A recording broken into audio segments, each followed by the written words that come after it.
We want whoever we're talking to be 100% comfortable with their purchase. You never want to have any buyer's remorse.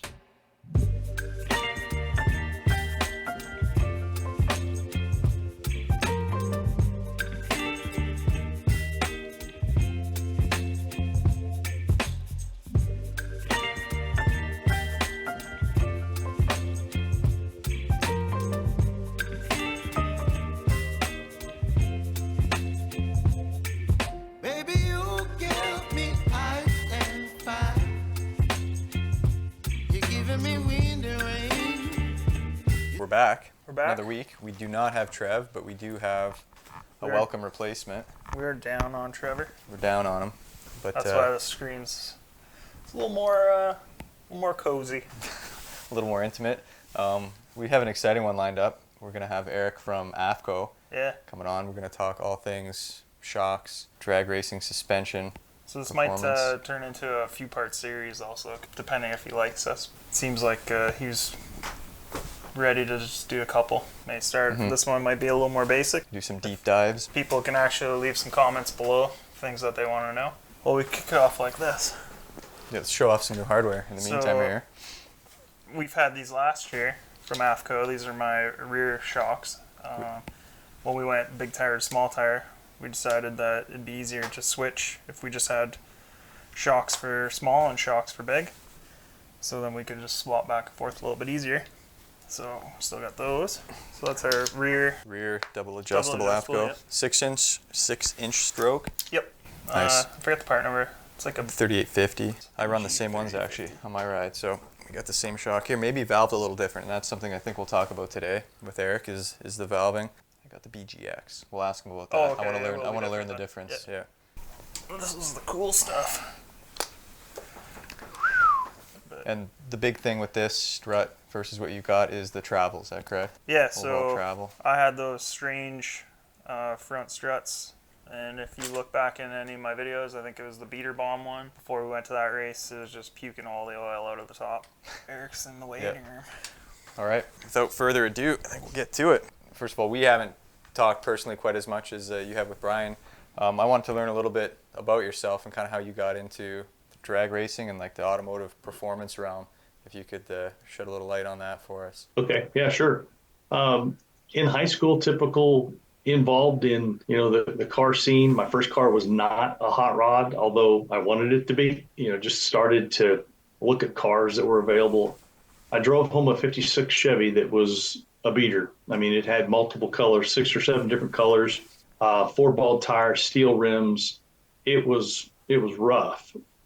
I had it in the front yard working on it, and the guy comes up from the bottom of the hill and fills my head full of all these things we can do. He had been working with a team that ran an old 55 Chevy, and so, out comes the old 283. We find an old GM block. We bore it out 125 thousandths. We end up with a tunnel ram and 2 600s. And, a year later, I've got this thing back on the street, and I'm just trying to have fun, but I get goaded into, a couple of upcoming drag races. I didn't have money for tires. All the money went into the engine, the converter, the transmission. You know the deal. 4 steel rims, multicolor, burgundy, purple, nasty, just couldn't do enough with it. But I had no money for tires and had a race coming up. So I went to a buddy's place of work. He was a gas junkie at an auto parts or a gas station. And we mounted my dad's studded snow tires on the back of this thing. So my mission that Saturday was to burn the studs out of those tires because I had a drag race that night. So I spent 2-3 hours driving around just on, county roads doing burnouts to try to get these things to quit spark. First night, first drag race, went out and happened to win it. It was a zippy little car. It had a lot of gear in it. I hooked it on the street probably because it didn't have a lot of torque. So I went to my first race. Everything's awesome. I'm a senior at high school. I'm just trying to fit in. And the following week, we get another race. Unfortunately, the law shows up. We all get busted. I lose my license for 6 months, the senior year, my summer, senior year. I'm in front of the judge, and this gentleman is an older guy. I'm 18, so anybody older than us at that age is an old guy. And he's asking me questions like, son, you're going to get rid of that tunnel ram, aren't you? You're going to get rid of that stall converter. I'm like, who in the world are you? You have no idea what this stuff is. Of course, I'm going to say, yeah, absolutely. Yes, sir. Yes, sir. And instead, I bought a trailer and started going to the local drag strip and, started bracket racing. So that's kind of how things got started for me with the racing, which I went on to race for a little over 20 years. And ironically, that kind of it did get me the opportunity to interview at Afco. The engine builder I was using lived next door to the girl that did the accounts payable at Afco. And so she came over to get her husband from the engine guy's shop because we were shooting the breeze and it was dinner time. And she says, like, hey, if you know anybody looking, these guys are looking for a salesman. I went over, I interviewed in early in 93, I guess, going back that far. One thing led to another, and I got the job. Ironically, though, they wanted me to be a circle track salesman. So I had to learn something completely different, circle track suspension. And I thought, this sucks. I mean, I really initially thought, what have I done? But after about 6 months, I started to understand how far advanced the circle track side of racing really was when it comes to suspension. I mean, they've got to hook these things up in the dirt. They've got to generate side bite. Then they've got to come off the corner, and have traction. And it really helped, I think, give a baseline for what dynamic weight transfer is and does and what you can do with shocks, because I was going to university for the second time. I had a marketing degree, but now I'm going to the University of Dirt to try to figure out how to make shocks work and springs and relationship, and just had some really good people that I could run alongside with. I mean, when you can listen to the crew chief and the driver talk strategy wise, then watch the car go out and make laps after they've made the changes, then you can come back, they download what's going on. It really starts to help the cause and effect, kind of things going on. So I did that for 5 or 6 years with the ultimate goal of launching a drag program at Afco. In 96, I tested for a full year. We just went from track to track. I was in Florida. I was up in the Northeast. I was through the Midwest, just trying to get people to bolt shocks on with the goal of creating a workbook of tuning information so that if somebody calls and says, I've got a Fox body Mustang, it's got a 347, it's got a C4 and and it's got a converter and we're going to go 620s, where do we put the shocks? We had that, and we've got a tube chassis Nova and it's going to go this. We had that. I worked with stick shift cars and big tire and small tire back then. We didn't have it quite like we do now. And that kind of set the baseline, the Afco drag program back then, and then started moving forward from there. Awesome story. And thank you for that background. There's a couple things in there that I think I'll want to dig into. First of all, I'm impressed by that judge, though, that he was recognizing the tunnel ram and the high stall converter in the car. Yeah, somebody set him up, no doubt about it. Later on, I come to find out he was a Corvette guy. So okay. If that tells you anything right there, he didn't know what that stuff was.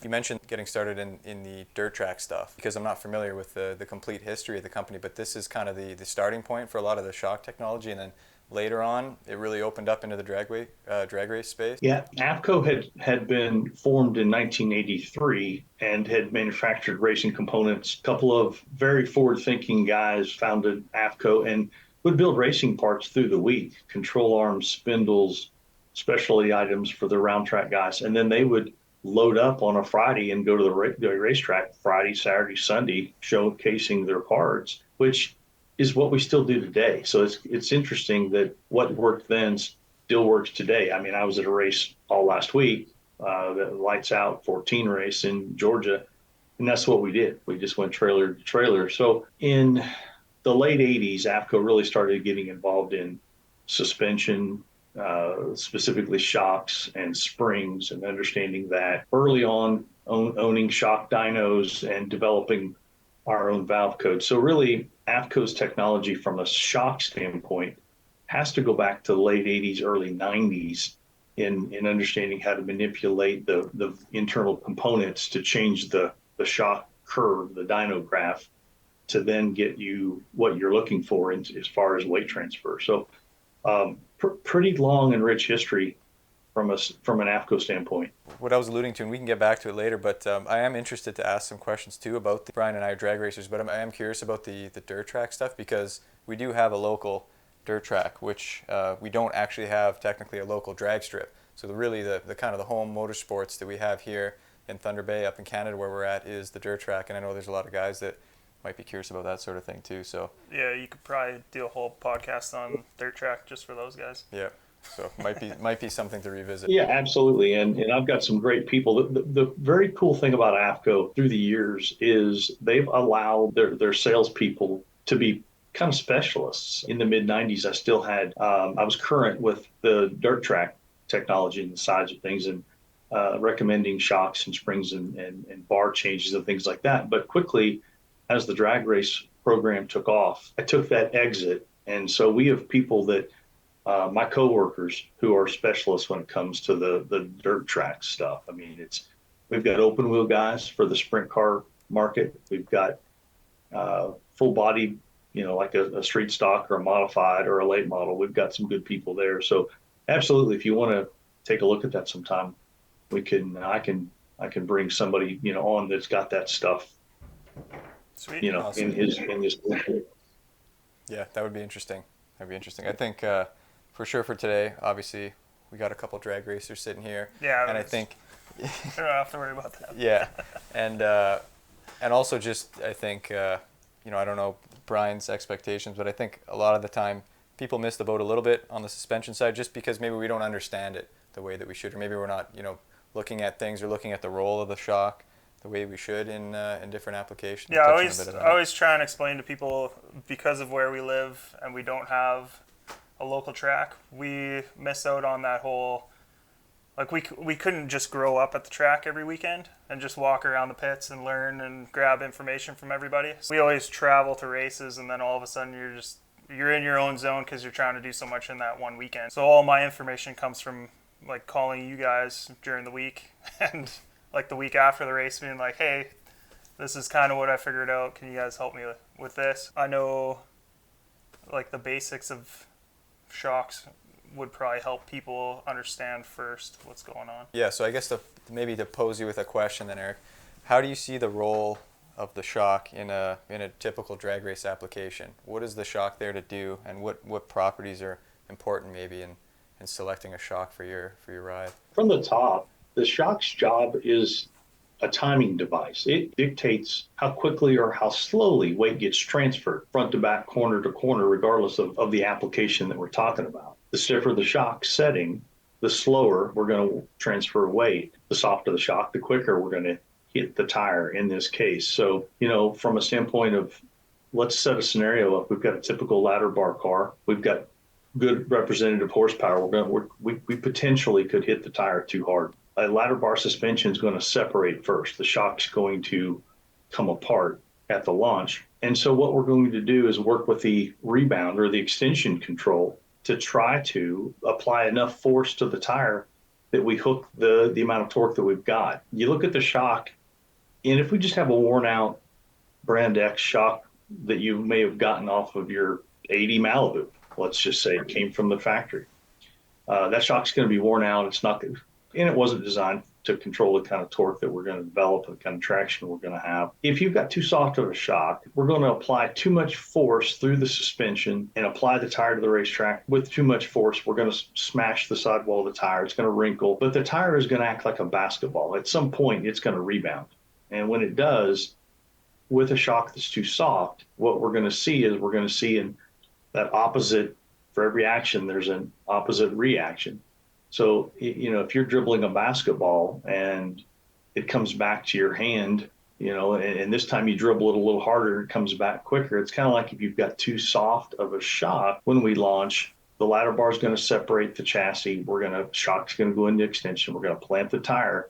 But if we plant it with too much force, it's going to basketball. It's going to bounce, and we're going to spin or slip just a little bit. What we might see if we're standing at the fence, you might see the car launch, the front end come up, then set down, then come back up again. And that's typically an indication that we slipped the tire. And a lot of times it can come out either through video or conversation, or if someone happens to have data. We just had the shock set too soft, the suspension moved too quickly and put too much downforce on the tire. So, and it basketballed. So from the top, shocks are timing devices. That's what they're there to do, is speed up or slow down the rear suspension, front suspension, any suspension corner that we're dealing with. That makes a lot of sense. I think so. And it's interesting, Derek, the example you used about kind of basketballing the tire like this, topping up, coming back down. This is something I encountered a fair bit with my own ride, and it's been something I've been trying to work to control. I should tell them what you have. So yeah, for some background, I also run a Nova like Brian's, but more of a street strip style car. It's stock style leaf spring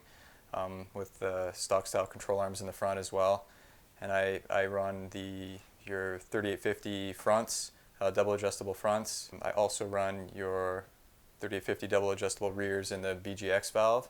And this is a stick shift car too, I'll mention. So this, I think, kind of plays into the fact that I end up whacking that tire really hard a lot of the time, depending on where my clutch tune-up's at. And I've, ongoing struggle with, managing that sort of thing. And I think maybe we can get into more specific questions later, or maybe right now if it's a good time. But something I was curious about it previously with some other shocks I had on the car, they were clearly insufficient to manage, the forces involved. And I actually ended up bending some stuff, just they could not control the extension on the leaf spring. In this case, the BGX did a fantastic job controlling it, but now I've kind of reached a point, I feel like, with the horsepower and torque, it feels like I'm not quite able to control the force applied to the tire. And once again, I'm seeing that I'm really basketballing that tire. So I guess my question for you might be maybe more self-serving because it's a stick shift car, but in a stick shift car like this, is your first move going to be, can we put more, extension force in the shock to slow it down, or should I be taking, maybe weight off that clutch to try and soften it up and make the shock's job a little bit easier? The shock company is typically downstream of everybody else. We seem to be in a scenario where, the power is handed to us, and it's our job to try to control all that. So, not a fan of taking power away from a car if we can make it work. It's easier, I think, and probably more productive to just move the range of adjustment in the shock. We can revalve the shocks and make them a little bit stiffer, and again, slow things down to help you control what you're trying to do. Stick shift cars are tough. You've got an interesting combination with a stick shift and a leaf spring. Right. I'm assuming you've got some kind of traction assist bar on it of some sort. Yep, CalTrack bar. Yep, single spring and right. CalTrack bar. Yeah, pretty common setup, and we can make those things work. There's some things that that can be done certainly within the shock to stiffen the low speed side, or to control that. Mm-hmm.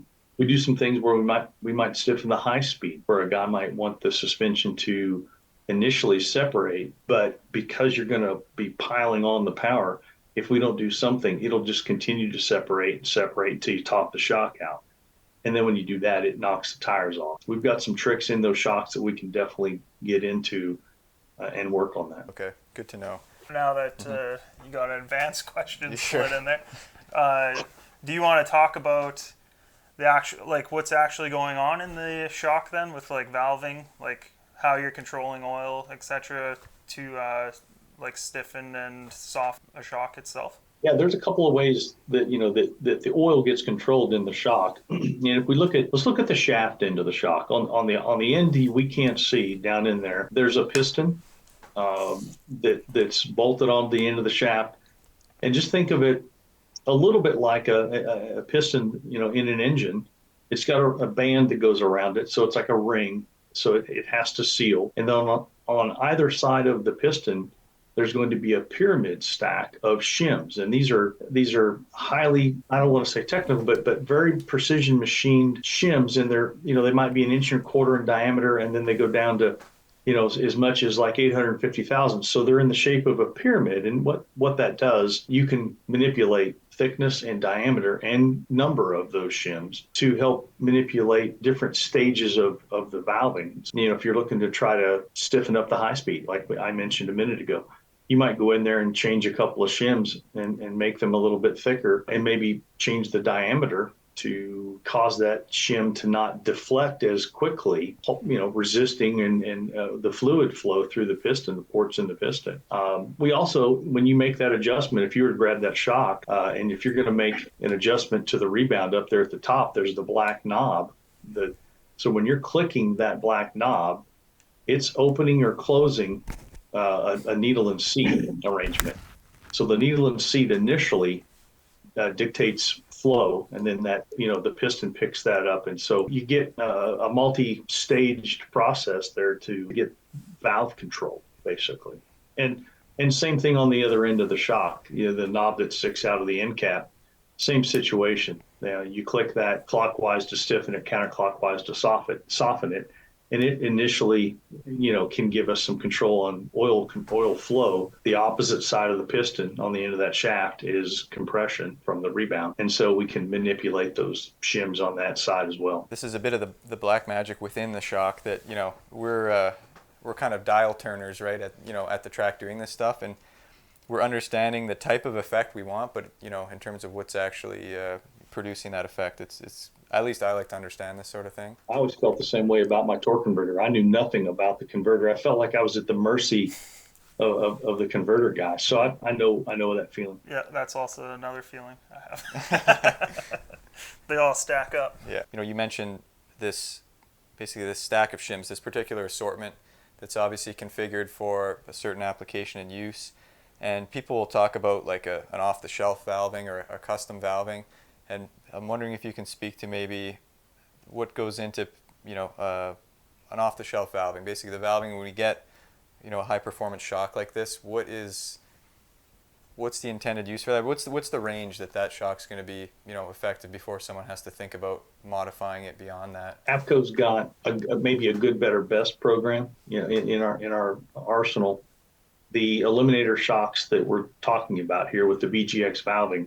That we've got a standard Illuminator shock that's good to maybe 1,000 horsepower in a standard big tire automatic application. Mm-hmm. When you get into smaller tires or stick shift, or in your case, leaf spring, you start to stack up a couple of these factors, and you need some different valving. You need some more aggressive valving. You need something that's tailored more for your application. And so for a lot of people, our standard Illuminator shocks that have a big range of adjustment will be perfect for them. Again, big tire car, automatic. Even if you leave off the brake, you're going to be all right. The sweet spot's going to be in there. As we talk to people, and we do an awful lot of tech. I mean, we're heavy in that regard. You start to find out that someone has a good bit of horsepower.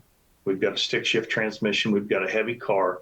We're limited on rear suspension, meaning we don't have a four-link. So we've got a ladder bar, or in this case, leaf spring cow track combination. So now there's a lot going on. So when we sidestep the clutch, all that torque's coming back. And I kind of look at traction as a relationship between how quickly the torque gets to the rear tires versus how quickly leverage gets to the footprint of the tire. So if we don't have enough leverage, enough weight going onto the footprint of the tire, chances are that torque coming back is going to spin the tire, and we're not going to make a clean run. I'm a big advocate for making sure that we have enough hit to the tire, whatever that means for your type of rear suspension, whether you need more pinion angle, whether you need to change the bar angle, whether you need to move your ladder bar. I prefer to go to the racetrack with a little bit more traction than we need, but then use the shock absorber to slow that down so that we only hit the tire so hard that we need to launch the car and take it down the track. So back to the question, standard shocks, standard Illuminators are good for most applications under 1,000 horsepower. And we get into you mentioned the BGX valving. Mm-hmm. That was developed because a lot of times these radial tires have so stiff of a sidewall, the frequency is so high, that a standard valved Afco wasn't going to control the amount of hit that we found these cars were applying to the tire. And think initially in terms of what the radial tire was, if it spun, you were done. It had to dead hook and you had to drive the car away. They were running more and more anti-squat and continued to do so. So when you're really an anti-squat is how much as from a value, the car wants to separate, how much it wants to apply the tire to the racetrack. Well, that equal and opposite reaction thing comes into play. We developed the BGX valving with enhanced compression control so that after the shock extends, the tire wants to then bounce and push the shock into compression. We needed that tire to stay down on the racetrack. So we went in and got after the compression side of the shock and firmed that up. You've got the BGX for the radial tire guys. I've got the big gun valving for the slick tire guys. We had to kind of put a bow on it or put a circle around it and say, how do we sell this stuff? And so the big gun and the big gun X, or the BGX valving, we had said is good for over 1,000 horsepower, air quotes. And then we also had the specialty situation, such as your Nova with the stick and the leaf spring. So you've got that package, and that'll carry us, a long way from a performance standpoint. Then we get into nitrogen monotube style shocks. It takes us a little bit further. From there, you can get into the four-way shock, where you can independently adjust low speed and high speed on both rebound and compression. That's really what we're seeing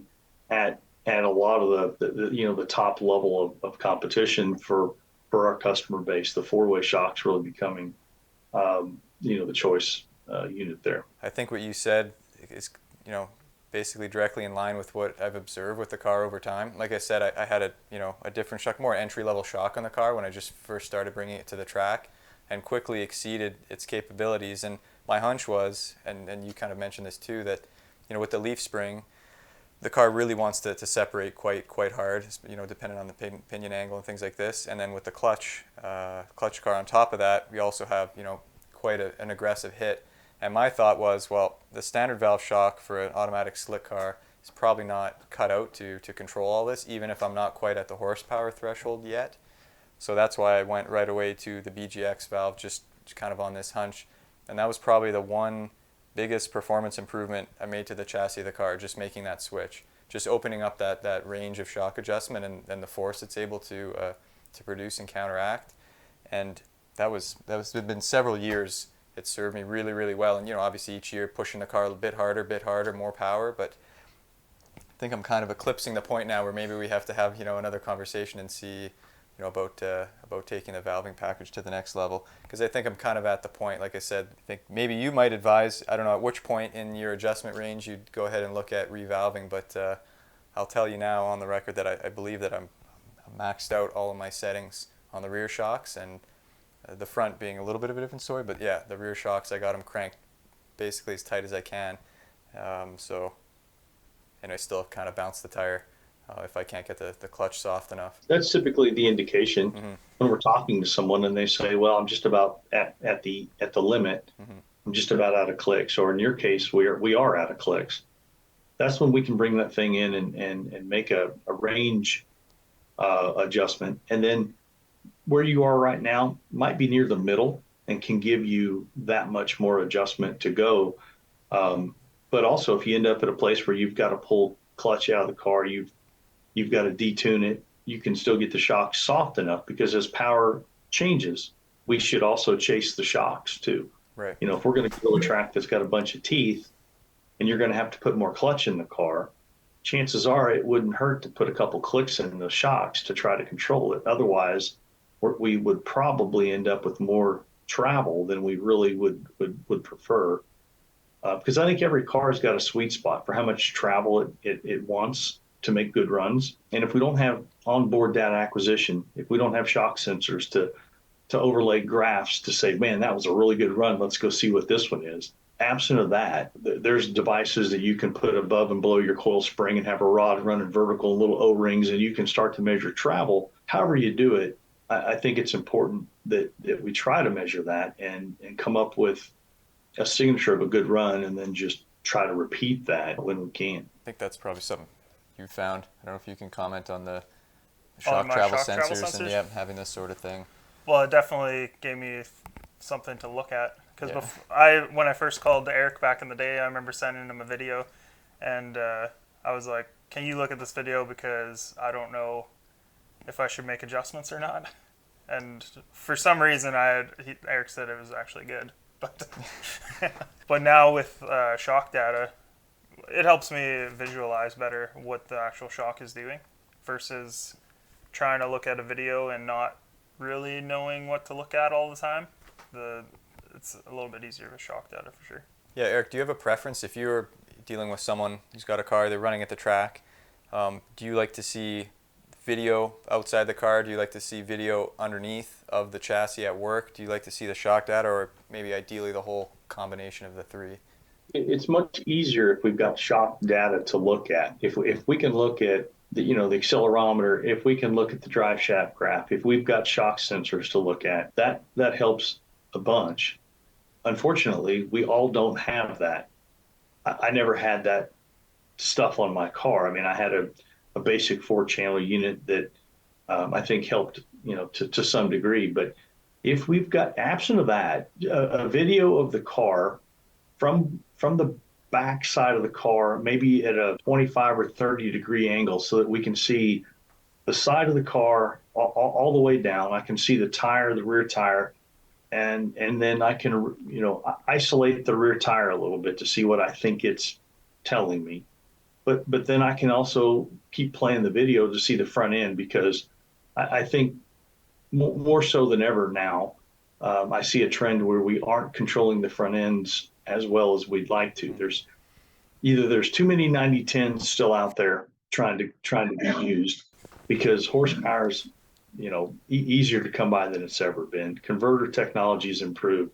Typically we've got good traction, and so what we had back in the dark ages, like the 80s and 90s when I started, we don't have that anymore. So I want to see the front of the car also, because as soon as the front end tops out, that goes through the suspension as well. It goes through the chassis and affects the footprint of the tire. So, and I know I took a little turn right there, but I want to see that down the side of the car. But I've got to be able to see the side of the tire as well. I need to see, and maybe a second video just honed in.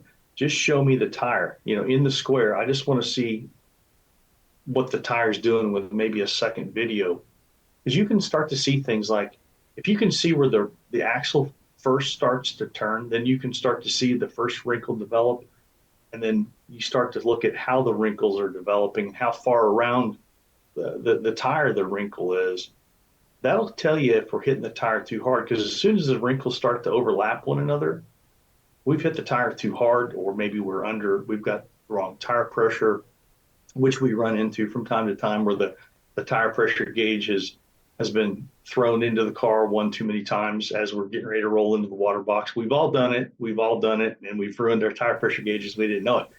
But that I want to see a couple different things there, and then we can make some decent, I think, judgment calls and directions and where to go, and then back and forth. Generally, we can get the cars, after a trip or two back to the track, we can make good progress. I think I make this mistake a lot at the track, and also probably in our conversation so far, is talking about traction and sticking the tire in and getting the car to work. I fixate on the rear of the car and the rear suspension, and maybe don't pay enough consideration to the front, and maybe making changes in the rear, also complementary changes in the front.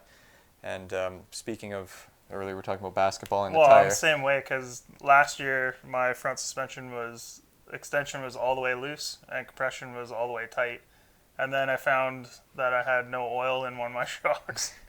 Like, I'm poster boy for not watching the front end, probably. So. Yep. And I do know myself too, constantly topping it out, and this being something, topping out the front end, shocking it, dropping it, and the results on upsetting the chassis. So I guess a question for you, Eric, would be, do you have an approach you take with a car front to back? When you're at the track, are you making a change on the front, making a change on the back? Are you doing them individually, or how do you approach maybe just setting up the settings front to back? It's a lot of times it starts with just an overview of the car. So, from a tech standpoint, when we take a tech call, it'd be helpful to know as much as we can about the car. Tell us the weight, give us the horsepower, real horsepower, not what we think it's going to make, because we all make a lot of horsepower in the garage. My first street car was really wicked on the street until I took it to the track. I was pretty disappointed when I got my first time slip. I will tell you, I could not believe it. But so we look at the overall package, the engine, the converter, what it's going to stall to, the transmission, just working back through the gear, the type of rear suspension, size of tire, and what's a real expectation for ET. Okay. And then if you can, it'd be helpful to know where the shocks are set. So whether I'm, in the pits working with someone or we're on the phone, we kind of need to know where everything is first. And then we look at the video or we're standing there on the starting line watching a car make a pass. Go back, look at some video that we took. And then it depends on the video as to whether we start in the front of the car or the back of the car. And it also depends on where the settings are. If we're looking at the stick shift car and this thing just tops the front end out immediately, we might go, and kind of start up there and talk a little bit about that and probably slow the front end down a little bit first, because it has an effect on the rear tires, and then we'll start to look at the rear suspension and where the settings are. If the front end looks decent, then we just go to the back, and we might look at where the shock settings are. We get into a little bit of, I'm a big believer in pinion angle. I could bore you with a story of my old 56 Chevy and how I learned that lesson the hard way, but I'm a big believer in pinion angle. Four-link cars, maybe not quite so much, but with everything else, pinion angles is big in my book. So I promote pinion angle to generate traction, and then we can use the shock to control that, because typically you add pinion angle, we've got good power, you've got good traction, you've improved or increased the hit to the tire. So if it slipped before, it may not slip now, but we've definitely changed something there. So every car is a little unique, but I guess I can't stress enough details, as much detail as possible. We look at a lot of video. Unfortunately, what I do get a little bit is I'm not sure where my shocks are, not sure where we are for spring rate, for instance. And so it's helpful to know everything. And then, it might be a 30-minute phone call or 30 minutes in the pits just to try to get down to, okay, we've collected all this data. Now it comes time to kind of make a choice or two, make a decision as to what direction we want to go before we go out and roll into the beams again. If you want to talk about pinion angle, feel free to, because I've gone down that rabbit hole of researching, and you get the one side that says pinion angle just messes up your U-joints, and then the other side says pinion angle will actually add bite or take away. If you can explain that to me, that'd be awesome. And feel free to loop in that 56 Chevy story, because I'm curious about how pinion angle played out there.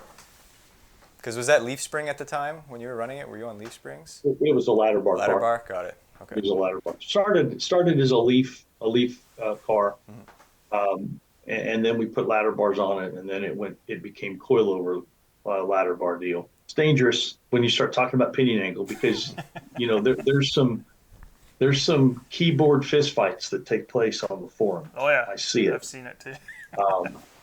So the short story is I'm in a big money bracket race a couple hours away. It's an annual thing. We go, we have fun. We hadn't been very deep in rounds, but I'm 7 rounds in. We're down to 3 cars, and I chased the tree all day. The sun, coming overhead. Somehow the driver hadn't fallen out of the seat yet, so we're still doing pretty good. Let go of the button, the car launches wheels up like it never had, and it immediately comes to a grinding halt. 12 bolt, built for a small block 10 years ago. We didn't weld the center section all the way around the tubes. So now the center section I've got 30 degrees of upward pinion angle. Drive shaft is pinned to the the sheet metal floor. I'm done. Okay. Still got racing season left. I come back, get a different housing, get it all put back together, everything welded back on, throw it in, in a hurry to make this next race, and I'm 2 hours drive time. Go over there, and the car will not perform. I mean, it's junk. Like I've missed something. So I come back, can't seem to find anything, but I go down the path of ordering new front springs because it still had the OEM style front springs. So I had to buy the springs, I had to bring them in, had to install them, had to cut them. So that process for your GM guys where you had to take the springs out, cut them, put them back in, take them out, put them back in. So about 4 times of that, I was done. Borrowed a set of slicks because I felt like maybe my slicks had gone. Drive over 2 more hours. Car doesn't perform. It's absolutely junk. Okay. So were you like spinning the tire, or like the 60-foot dropped off or something? Thank you for slowing me down. I still get emotional about how much of an idiot I was, I guess. Just young. The car had to leave wheels up because it was a nose heavy car. 3,300 pounds, iron headed 427 Chevrolet motor. It was probably 54%, on the front end. So if it didn't leave wheels up, it was not going to make a good pass. And so after I broke the rear end, it would leave flat. Front end would not come up. It would maybe porpoise a couple of times, spin the tire, couldn't predict the ET. It was a mess. And again, I had just been pretty decent that previous race. So I'm now 2 trips in, towing over there with some parts invested, different converter this time. So I go through the work week and converter, take it back over there. So I'm 3 trips over now. The car still is absolutely junk. It wants to just push the tires forward, will not weight transfer. I'm, pretty disappointed. About the second time, the individual that was my engine builder is also a very good super stock racer. And he's been chirping in my ear, have you checked everything? And I'm like, yeah, I've checked everything. Because I'm in a hurry, and because we're racers, we kind of know it all. So after the 3rd time, he calls me on a Sunday and says, how do we do? And I'm like, I'm pretty much thinking I'm going to light the thing on fire because I'm done. And he says, well, I'll be over there in an hour, have everything ready. And I'm like, this is going to hurt. This is going to suck. And so we check things, and I had 0 pinion angle in the car, 0. Okay. So I take the verbal butt chewing that I knew was coming. We went pinion angle back in, and I had 5 degrees of pinion angle in this car for a ladder bar before. We put 5 degrees in it, back to my wheels and tires, back to the first converter, because he's like, there's nothing wrong with that other crap. Just put your stuff back in. That was a known. These other things are variables. You're an idiot. Go to the racetrack. So I'm driving over there pretty much thinking he's right, I'm wrong. I was too much of a hurry, and I had a race car again. And all we did was put pinion angle back in that race car. So I left it alone, never changed it from there, and never thought anything more about it until I came to work at Afco. And I've had a really cool opportunity to meet some very smart people in our sport, a lot of chassis builders, a lot of really good racers. And you got to be careful because racers don't always tell the truth, but the chassis builders do. And there's been some good ones that have shared data and shared their philosophy and theory. And again, short of a 4-link car, what I continue to hear is leaf spring cars, ladder bar cars, like pinion angle. So that's my version. I know there'll be people that will debate it until we're done doing what we do online about pinion angle. And I'll leave that to the engineers as to what happens when we have more pinion angle and the vector forces, and we can all read about that stuff. But I'm a pinion angle guy, and I promote it, and we see results when we talk about it and get changes, on race cars. So that's where I'm at. So were you saying except for 4-link cars? Or it's not? 4-link cars don't seem to respond to pinion angle quite like a ladder bar car will. I mean, 2 or 3 degrees seems to be fine for a 4-link car. But you can optimize, your instant center length and height and your spread at the back, and you can do some really cool things that you need to do to put the amount of force on the footprint of the tire. When you're limited, like a 32-inch ladder bar is an example, and your options are bottom bar, downhill, uphill, or level, you're kind of limited. And for a lot of us that had front end nose heavies type cars and a lot of decent horsepower, a lot of torque, and limited on tire, you've got to come up with everything you can. And nobody ever wants to put weight in the back of the car, so that that kind of led us to pinion angle. And it does make a difference. It might even make a difference on that stick shift car. I think that's definitely in line, Eric, and it was something that I went down the rabbit hole, like Brian said, he did too, researching it. When I was, welding the perches on the rear end housing in the car and seeing conflicting stuff, but at the end of the day, what proved it to me, I ended up, making a decision with the pinion angle. I think I have about 5.5, 6 degrees in the car. The one thing that ended up kind of making it absolutely clear to me was seeing some video on a super stock style stick car with leaf springs underneath, and a GoPro mounted under the car facing the rear end housing, and seeing how dynamic and the movement in that as the car went down the track. And since then I've seen the exact same thing. Every pass I make, I have GoPros underneath my car looking at the rear end and the rear suspension, and I'm amazed with how much movement there is in the pinion, even with a Caltrack bar, with things cranked up, anti-roll bar in the car, and still to see how much the housing moves and changes based on load. So it's very interesting.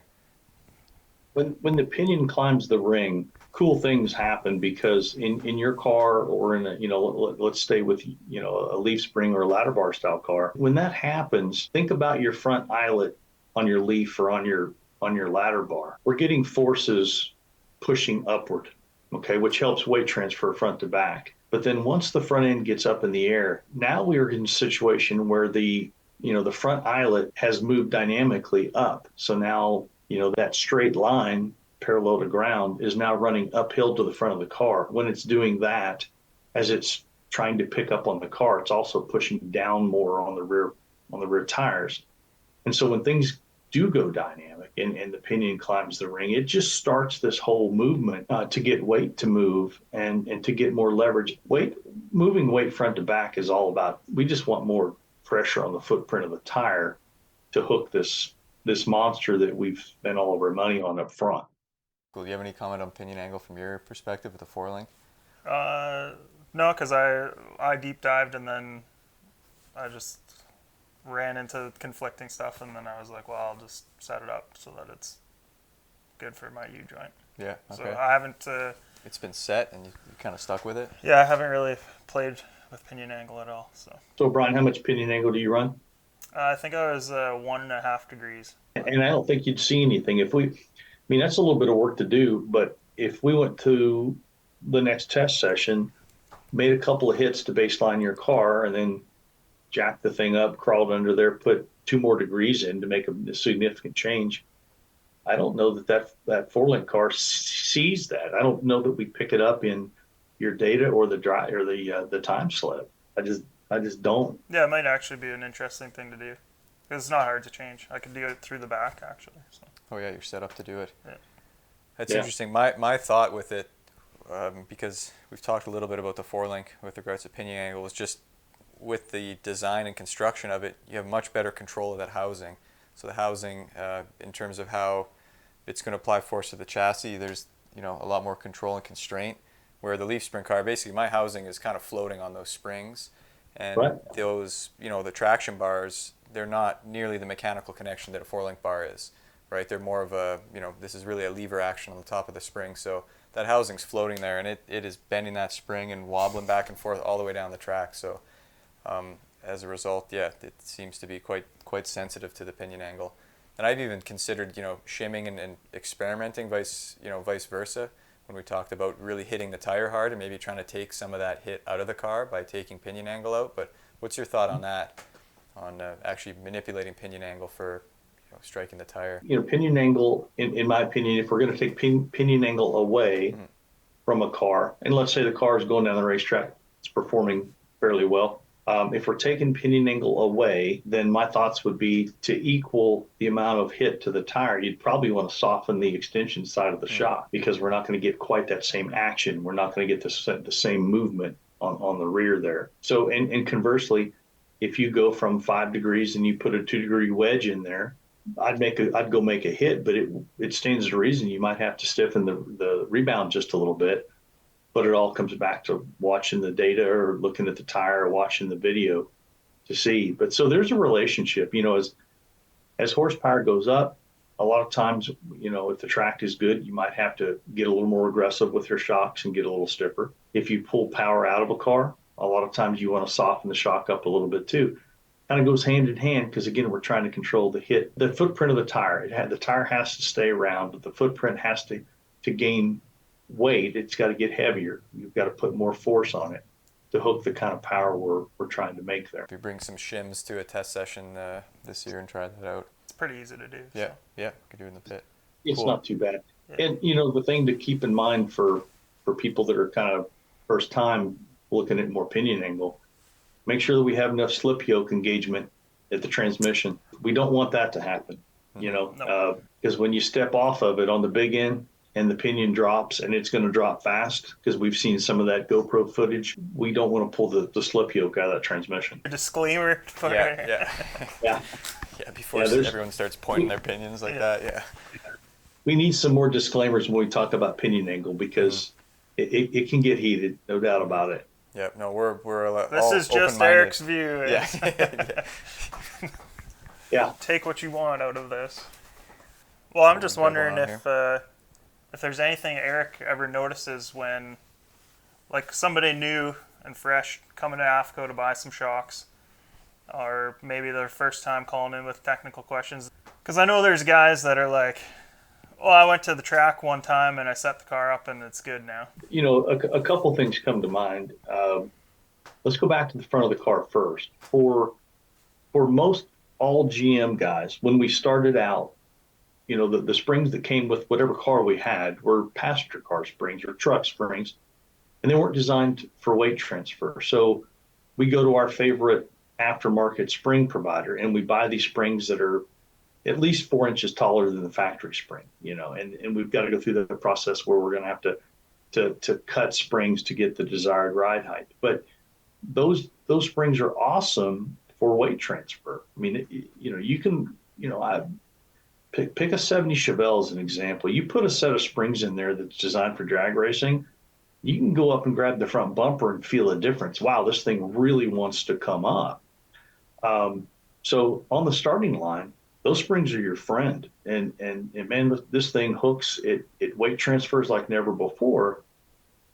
We'll get the phone call that says, "Hey, I put your B and C shocks in the front of my car, and that's bounce control valving. So for what goes up, everything must come down. So what we come up with years ago is a much more aggressive compression valving, so that when the car lands, it doesn't bobble, it doesn't bounce, it doesn't oscillate or dribble down the track." Years ago, I worked with a super stock racer.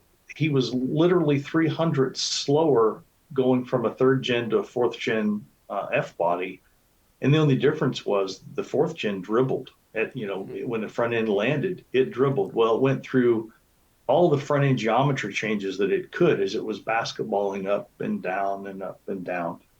We've come up with that bounce control valving, and it's really helped the race car. So I get the call that says, "Man, I put your bounce control shocks on. It really helped me, but now half track, I'm going down through there with the front end in the air. It will not settle.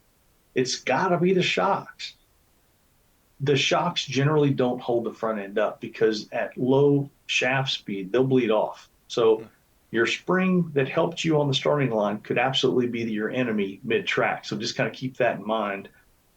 We get that call a lot. So they're in anything, there's a compromise. So you might have to make an adjustment to your spring, might have to take a little bit off of it to get the thing down. But Brian, that's one of the things that we get because we just maybe upgraded the car to some new Afco shocks, and now it didn't do that before, or they didn't notice it before. But most of the time, it's because we're now focusing on the front of the car, and now we're seeing things that we didn't see before. And that's just progression. First thing, we're going down the racetrack, man. We got some horsepower. We got some open headers. We're having a great time. And then we start thinking about how do we become more consistent. And then somebody says, well, you better take a look at some front springs. And then from there it becomes, hey, I got more power. Vicious cycle. So you get some of that.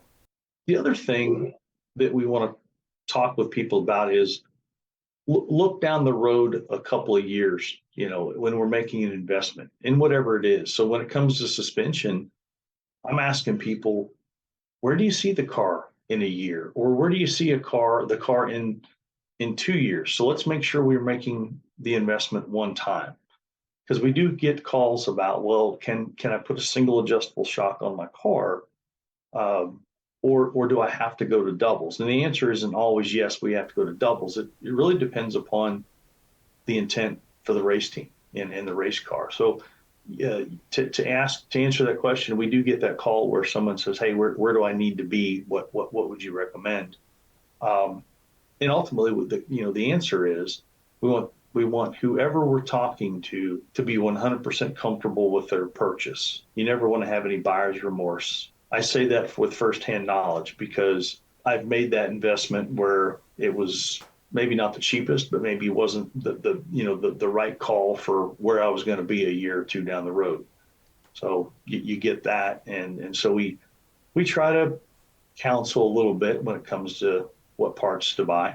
You get conversations about how to video the car, again from that side angle. And expectations. It helps to understand and manage expectations because there's a lot of really good racers out there, and you guys know this firsthand. There's very few ducks anymore out there. And if you're looking around trying to find one and you haven't, you might need to look, you might need to do a little work in the garage before you get yourself. There. Yeah, look in the mirror. Look inward. Yeah, that's great. Yeah, there's some of that going on. Okay, Eric, this has been awesome.